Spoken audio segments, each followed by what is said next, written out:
Right, hopefully you can hear me and see me. Let me know if you can. Um, right, just sorting my computer out whilst you're watching.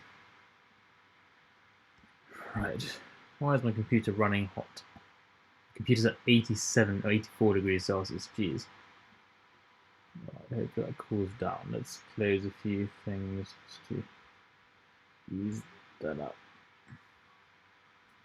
No, right, I hope you guys are all well and are looking forward to this new stream. I'm on YouTube, by the way. Anyway, so right. What do you think about the actual quality of the stream? Is it a bit better than usual? Let me know. I'm trying to figure out how the software even works, so please do let me know if you can hear me. And yes, hi Nathan. Yep, views on LGBTQ. Yep, it's really good to have support for people of all beliefs and backgrounds. So yeah, LGBTQ is very important. Support it very much. Please bear with me. This first stream is going to be a bit shabby to start off with, but this. So the way live streaming works now is I've got my main camera set up behind me, which I'm speaking into now.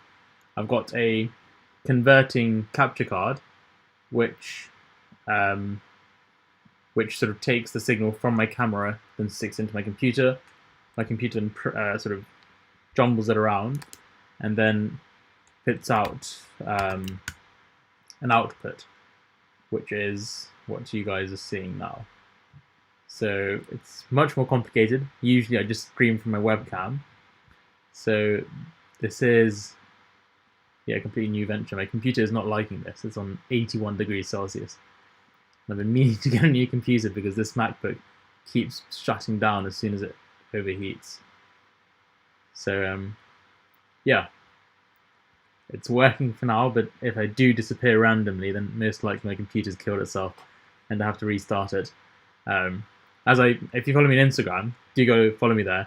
Whenever I export a video for YouTube, I have to get out like an industrial fan, like this thing, and simply to cool down my computer. Yeah, these like 2016 Macs, they're really bad at managing their heat, and I think mine, because it's 3 years old now, the issue is it's the thermal paste inside, what helps conduct the heat to the fans, is dried up, so that's not working at all. And so my computer just goes through the roof in terms of temperature. AJ, yeah, uppity irkringo. Yeah, I know Tamil, so yes. Nalasuham, Nandri. That means how are you in Tamil. So yes, very good, thank you. Right, the point of today's live stream, although it was to make this work. Wait, how do I do this? I'm going to move this back. There we go. That means you should be able to see more of me. Yeah, the point of this live stream, as much as it is for me to also get this started and to work out how to live stream properly, the point of it is actually for me to do some admin work. So I do hope you're excited for some admin work. And yes, okay, we've got some viewers. 30 views, concurrent views are looking quite good. How are you, Bossman? Good, thank you. I'm no Bossman, but very good. Appreciate it. I was very busy today. I had to go to Selco. If you don't know what Selco is a massive building warehouse. And we had to... Good to hear, AJ, by the way. Yeah, we had to buy some stuff, some sinks, some cooker hoods, and like electric hobs, because we've got a project out in Sri Lanka happening, and so we want to send over some stuff there. So we were in Selco, spent a bit more than we should have, and we'd hoped that we'd get a good trade discount, given that we've got a trade account. But then it turns out, because we haven't been in a while, they didn't give us any trade discount.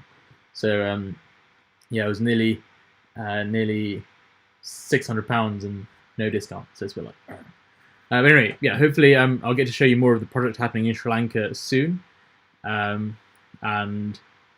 yeah, Abin Abraham, no worries if you're not Sri Lankan. I didn't say you were Sri Lankan, but yeah.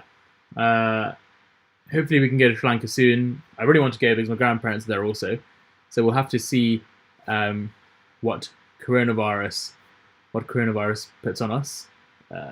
It looks like there's a second wave coming around, so I'm pretty sure countries in Southeast Asia will be even more secure with their lockdowns and all. So although I want to go there, maybe I won't be able to go. But yeah, favorite Tamil film? Really good question. To be fair, I haven't really watched many Tamil films recently, particularly not in the last 5-6 years. I remember a film from around 2012 called Villu, and that was a pretty good film. Yeah, since then I haven't really watched much. There's another one, like this robot-like Tamil film called Enduram, which means robot in Tamil. If you don't know, I'm from Sri Lanka, therefore I speak Tamil, but also know some Sinhalese. But yes, with regards to Enduram, that was also like a famous movie from a superstar called Rajinikanth or something, and he's now around in his 70s, but he's still making films. And yeah, it seems in the Indian film industry, what happens is you get one or like a handful of big stars, and they seem to be in every single movie that's being released. I can't read Tamil, so Nathan, although you probably used Google Translate to get some Tamil out, sorry, I can't read it. Hey, yes, we do love a bit of Vijay, yes. Vijay, I think he's bloody wealthy. He's got a few Rolls Royces, and that's in India. Very wealthy chap.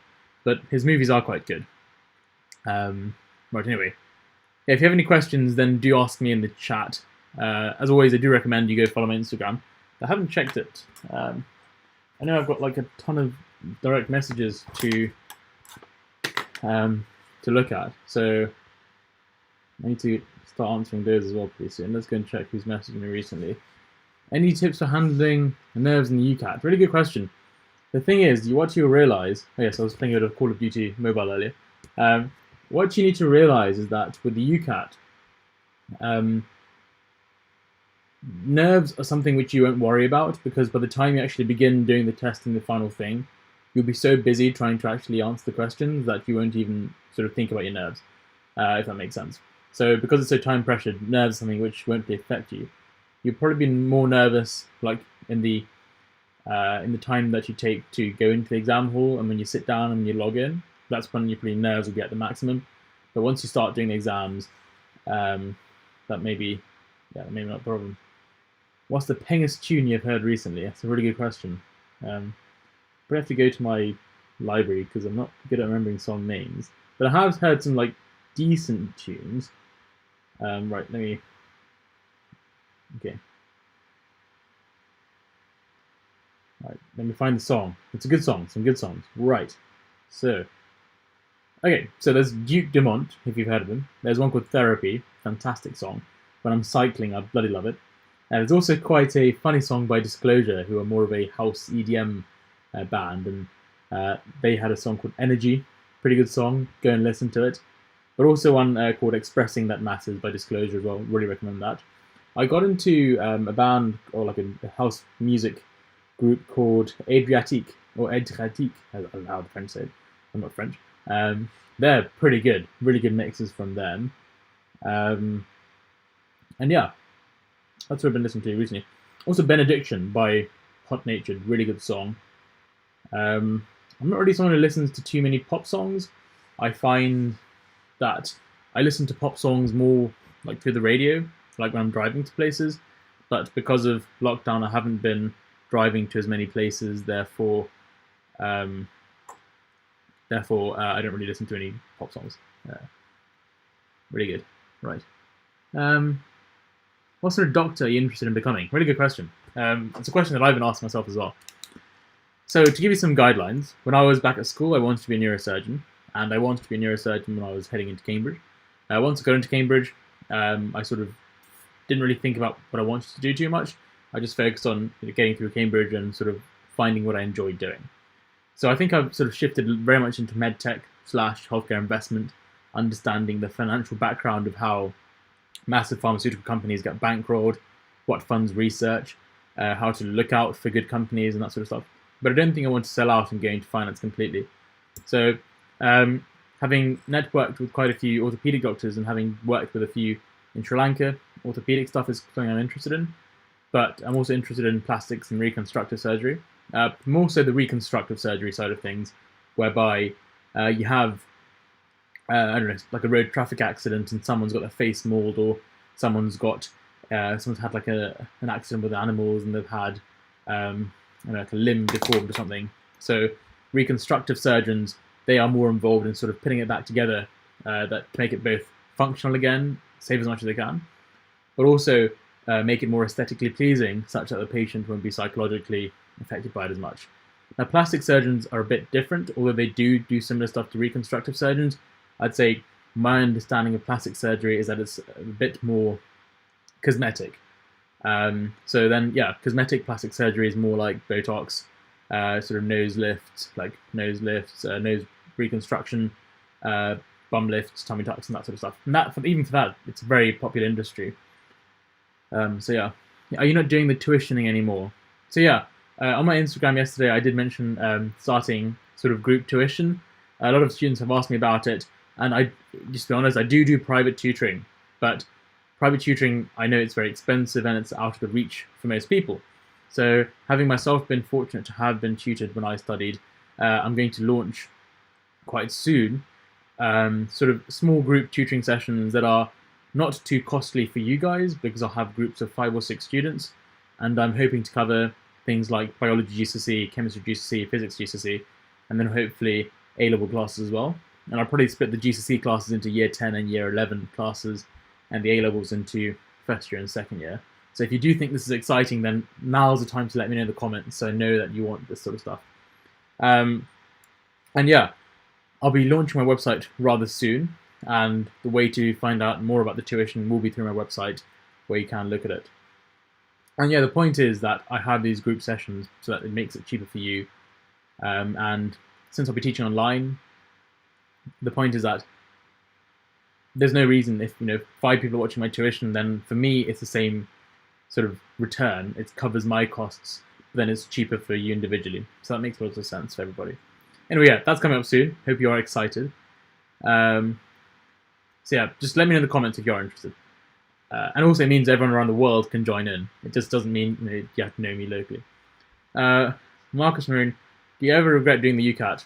Not really, not at all, because I wanted to apply to the to King's College London, therefore I had to use the UCAT, therefore I did an exam, I did well, therefore I didn't regret it. I would never say I regret any exam. Even if I do badly in an exam, I'd never say I regret it, simply because having had to study for that exam, having to sit through the exam, it's just exam experience. So I'd never say any exam should be a regrettable experience. It should always be something that you should enjoy. What's up with the camera? Wait, let me just...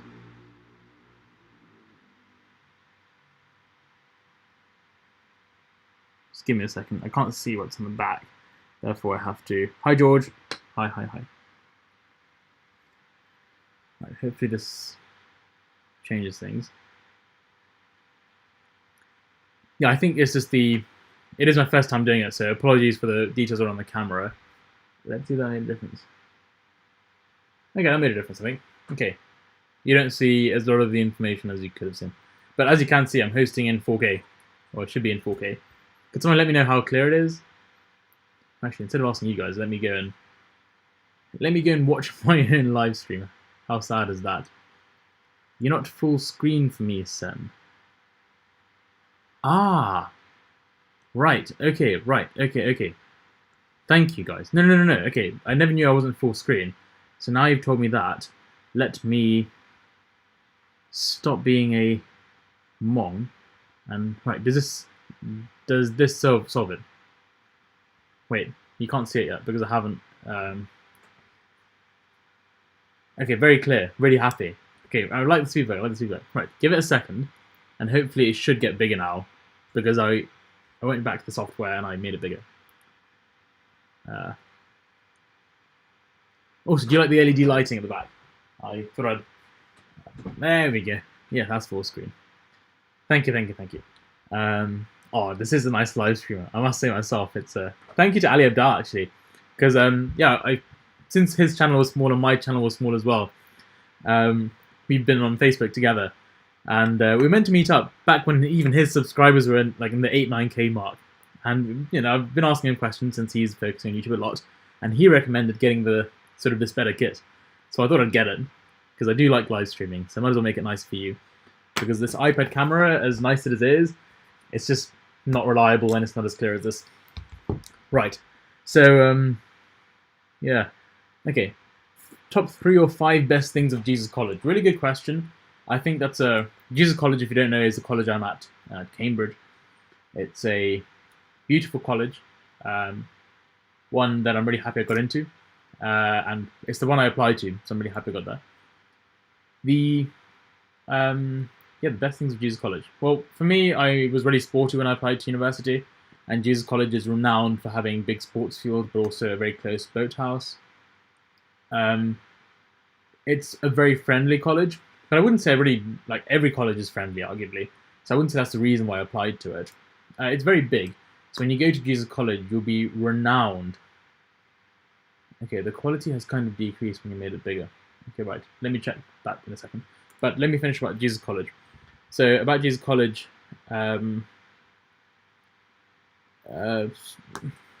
Jesus College is very big. So unlike other Cambridge colleges where it's quite grand, what you find about Jesus College is it's grand, but also there are some very, very big grounds around college. And I really enjoy this because such grounds are just nice to walk around. And when you're studying at 11 p.m, you can just get up and go for a walk, and a nice walk, without having to leave the gates of the college. So all colleges have massive gates surrounding them, around the whole perimeter, so to prevent intruders getting in or whatever.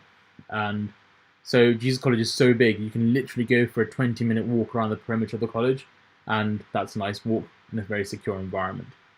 Some parts of Cambridge, although mostly it's safe, some parts are a bit less safe to walk at night time, so that's very nice. Last but not least, I'd say it's just the nature of Jesus College in terms of it's got everything. It's a very, very wealthy college. It's a college that my school had kind of links with through the choir. It's a college that loves music, that appreciates the arts, which I really enjoy. It's a college that has many undergraduates, unlike other colleges which are much smaller. So yeah, combination of things. Every college is different, so go and visit or go and look at some online things to make your choice. Kenneth, very good. My day has been very nice. Quite busy, but I'm glad to be finally live streaming. I do like live streaming. How is your day? That's my question to you. Question, how do you find uni, student finance, work, etc.? Yes, so luckily I've got really supportive parents. So it's a combination of sing for us, lad. No, sorry, I'm not going to sing tonight. But it's just, it's a combination. I must say that having supportive parents is nice, because when there are expenses like getting a laptop or getting an iPad, it's nice to have parents who can help out. But on the side, before I started university, I did just do some tutoring, and in the summer I do enjoy tutoring. But I think I've done tutoring mainly because I started since age of 16. So when I was in sixth form, I was running tuition evenings at my home, where I'd get 8 kids in a class, and I was quite popular, unexpectedly popular. So I'd have a full dining room around the whole dining table. I'd have a double whiteboard set up, and yeah, I'd be giving 2-hour classes every evening, or most evenings. And my parents didn't like it at all. They were like, "Sen, we're spending so much money for your education. Why are you just teaching? There's no need for you to do this." But for me, literally since the age of 16, I've really enjoyed the aspect of teaching. So yeah, it's nice. I like it. But it also gives us some money, and with the money I make, I spend it on just my own things. If that makes sense. So for my own expenditure, I don't asking my parents. So if it's education stuff, I'm like, "Mum, Dad, can you help me?" But for my own day-to-day expenditure, like going out with friends or covering a book I want to buy or going to the cinema, I cover through my own expenses. That's my effort, at least. Gareth, you've inspired me to pursue medicine, and I booked my UCAT yesterday. Very good, Gareth. Really happy to hear about that. But Regardless of you applying for the UCAT, that's not all I want you to do. If you applied for it, I want you to work hard for the UCAT. Practice, practice, practice, practice, practice until you're happy with your score. Then go and smash the UCAT exam on the day, and then you'll have a good personal statement to write, and hopefully you can get into med school. I'm really hopeful for you. Will you be working on what will you be working on now until uni starts? So yeah, until uni starts, I've got a few things that I want to do. Good question as well. All right, let me think so I can give you a structured answer. Number 1 is coding. Number 2 is get on top of this bad boy, Clinical Medicine by Kumar and Clark. I'm not going to go through the whole textbook, but there's a lot of essential information that I want to go through there to help me prepare for my clinical rotations. I want to also make sure I exercise a bit more. And so my current road bike that I've been using for 4 years, on which I'll make a video as one of the best investments I've made from a young age. I've used that quite a lot in the indoor cycling trainer, my TACX machine, and so the tyres have worn out, the gears need changing. So I'm most likely going to buy a new road bike in the next few weeks, and hopefully I'll get back into road biking longer distances soon. But yeah, I'll make a video with my Specialized bike. It's one of the best things I could have bought, and could recommend that you buy at the age of 16, 17. It's a wonderful way of doing exercise. It sort of frees you up, because at the age of 16 or 17, a car is super expensive, but a £500 bike, it allows you to explore as if you had a car, whilst also getting out there, getting fresh air, cycling, getting fitter. It's really recommended. Right, anyway. Yeah, so exercise, coding, and medicine. Kenneth, really good. Got your studies out of the way whilst cooking and reading for Bible study. Amazing. I had some really good friends, actually, from the theological colleges of Cambridge, who I used to shoot with last year. The most wonderful of people. So, yeah, really good to hear you doing that. Freya, really happy to hear that I've helped. That's what I try and do these videos for. And with many projects that I do, my aim is simply to help one person out there. If I can help one person do better, and this goes back to when I was in my school years, doing charitable work or doing something to help people. If only one person improves, then I'm happy. So yeah, really happy to hear you improving. What approach did you have to studying organic chemistry? Organic chemistry, right. Okay, organic chemistry. Yeah, it's hard. It's hard. So luckily I had a tutor for chemistry when I was at A-level. So I'm going to be honest with you guys. I did have a tutor, and she was quite good because she taught at one of the leading girls' boarding schools in the country, and she was wonderful. She's a Tamil lady, like we are, and she's not quite old now. She's in her sort of late 70s.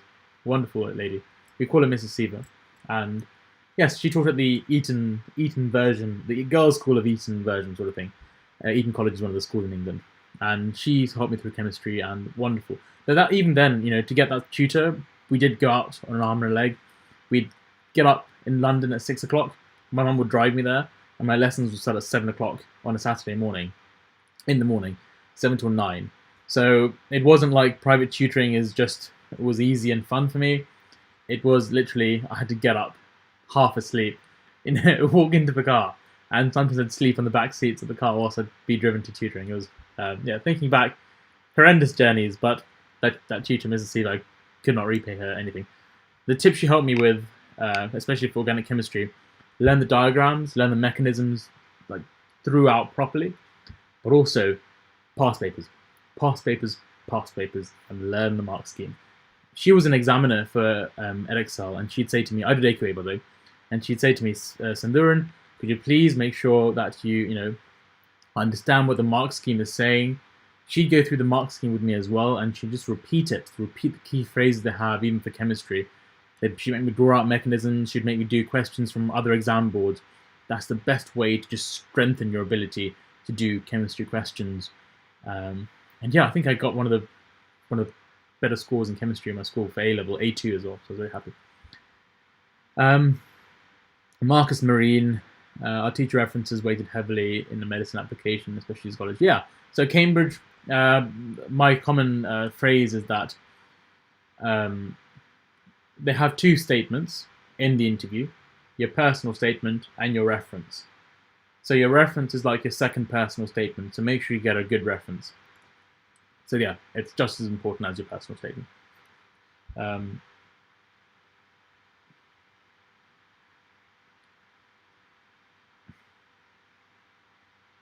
Okay, so Simran Katra, good question about the Masters in Engineering and the MA. So if I do a Bachelor's of Arts at Cambridge, this is how the MA works. The MA is given to you, I think, like 6 or 7 years after you matriculate. So matriculation is the start of your time at Cambridge, and it's assumed that your Bachelor of Arts is given to you after 3 years. So 6 or 7 years since the date of your matriculation will be 4 years after you get your BA. And this Masters is given to you as a, how can I say, as a honor of, as an honorary Masters. It's commonly known as being a Masters that is just given to you. It's conferred upon you like 7 years after you first begin at Cambridge. Now the Masters in Engineering is very different because I was examined for that. I had to do a year-long project. I had to do a write up a dissertation. I had to present. I had like examinations throughout the whole of the year. I had coursework to do. So the Masters in Science and Masters in Engineering and Masters in Theology and those degrees are very, very, very different to the Masters in Arts that Cambridge people seem to all have. So yeah, it's very different, and I had to work for it. Yeah. How many weeks should we spend revising for the BMAT? I'd say start now, start practicing for essays, and then work hard for at least a good 4 weeks before the final BMAT essay. Yeah, BMAT exam. How did you balance engineering and med, mate? Do you enjoy both? Thank you, Abin. Good question. So medicine I did separately. So I did 2 years of medicine. Then I switched to engineering, which meant I didn't have to learn them at the same time. However, engineering did require a lot of catching up to do, and it was quite hard because I'd missed the first 2 years of engineering practically. So going straight into third year engineering was quite tough. That said, I caught up to speed, I'd say, reasonably well, and so that was all right. Right, can we expect a collab with Ali soon? Apurva, good question. I'm not too sure, can't promise anything. Ali's very busy now as well. Maybe later on, once I'm back in Cambridge and once I've settled down, starting my clinical rotations, I'm sure we can organise something, but don't wish to make any promises just yet. Hannah, you're great. Thank you very much. You're great too. Cricket Ray, I'm in lowest 6th. During the summer holidays, do you recommend getting a tutor for math, chemistry? Yep, Cricket Ray, if you can get a tutor, I'd recommend a tutor. Simply because, like, people say, tutoring is bad, it's unfair, it's elite, blah, blah, blah. But a tutor, you shouldn't consider it that way. If you can get a tutor is like another way of reinforcing what you're learning. Because imagine having a friend that's supporting you, just like telling you to revise stuff, telling you to keeping you motivated. That's what I find important about tutoring. A tutor is less of someone who like gets stuff into your brain and more someone who encourages you to work by yourself. So yeah, if you can get a tutor, it will help you. Is there a difference in how much you learn? Yeah, Adam Ahmed, as an undergrad and grad at Cambridge, they're different experiences, but from what I've seen, they're both wonderful. As someone who plays polo and who shoots, I do get to meet a lot of the grad students as well, and they're all lovely. So yes, don't worry at all about, the life being different. It's a different life, but not to say it's still a very enjoyable life.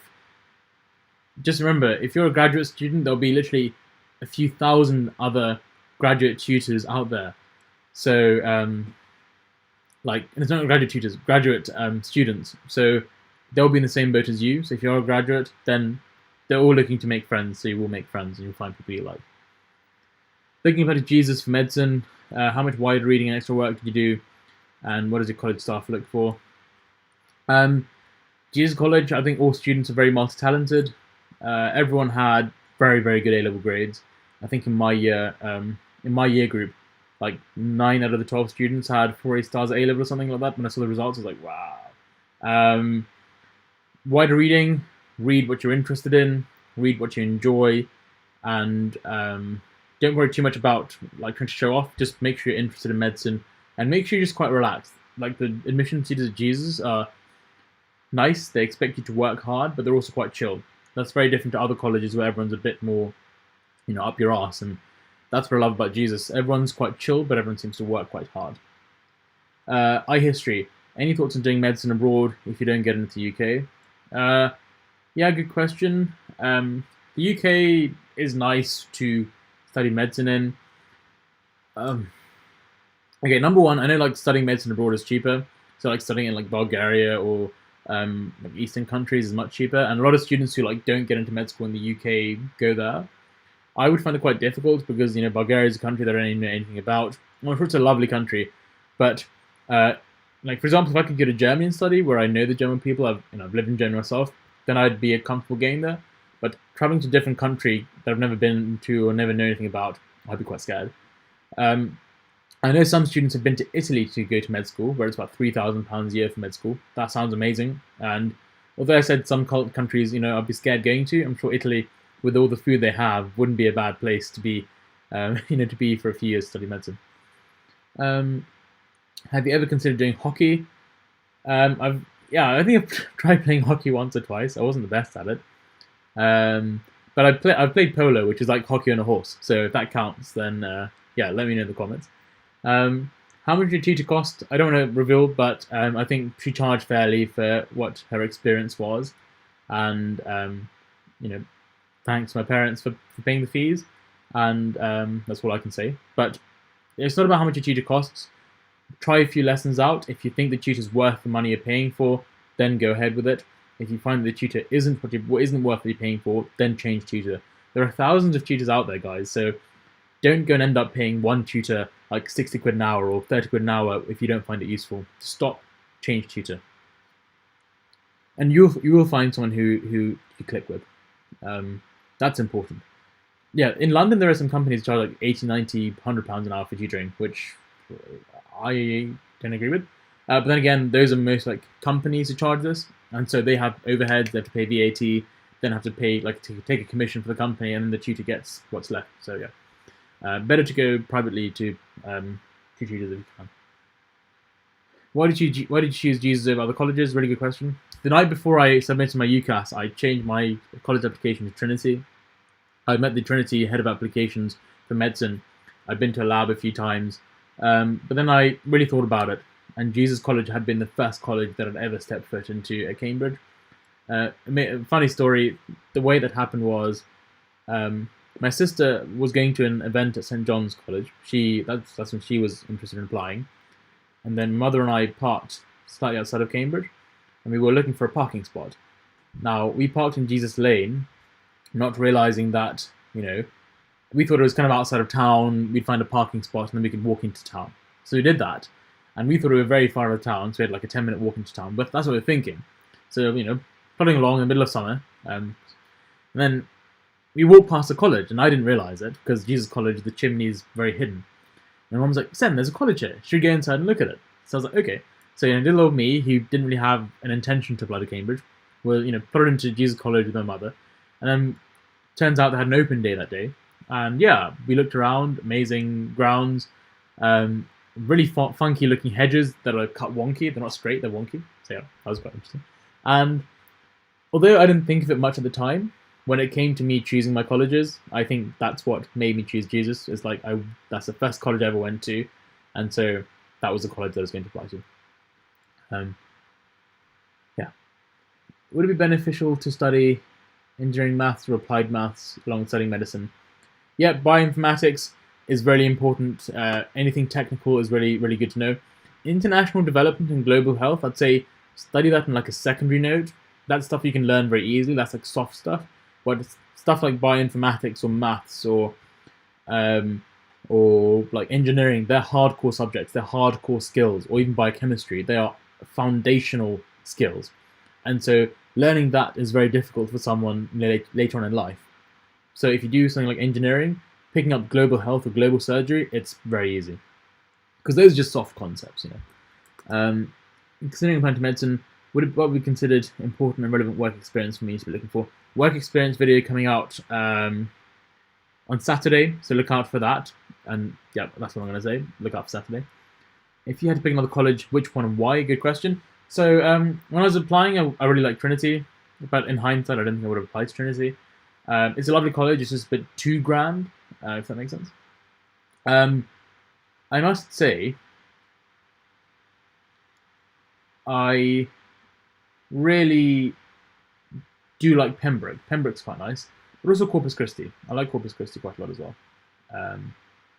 Yeah, those would be the ones. Right, anyway, I need to stop the live. I need to go for a few seconds in a few minutes, but hopefully I can answer as many questions as I can. What exactly do admissions teachers at Oxford and Cambridge want in a candidate? Okay, that'll be another video. Don't worry, I'll answer that. Yeah, Jonah, I'll answer your videos in another. Answer your questions in another video. Where are you in life right now, uni-wise, career-wise? So I'm still at university, as you guys know, 4 years through a 7-year degree, and career-wise, I do have quite a few interests in terms of careers, but I'm at a moment where I want to finish off my medical studies first, work as a doctor for a few years before I diverge. That's because I stepped into Cambridge wanting to become a doctor, so my key goal is to get out as a doctor. On the way, yes, I have picked up a BA in engineering, I have picked up a master's in engineering, but all of those things are like side things I'm picking up, not my final goal yet, which is to get the doctorate degree. Yeah, external like extenuating circumstances. When you apply to Cambridge, you can definitely explain your extenuating circumstances. So there are forms you can fill in. There are people you can speak to, but I don't know too much about it, so maybe I'm not the best person to ask about it. I recommend you ask college admissions officers, and they'll tell you what the best course of action is. And yeah, if they think you've got if you think you've got a good chance of applying, they will let you know. So yeah, don't worry too much. Contact the admissions officers.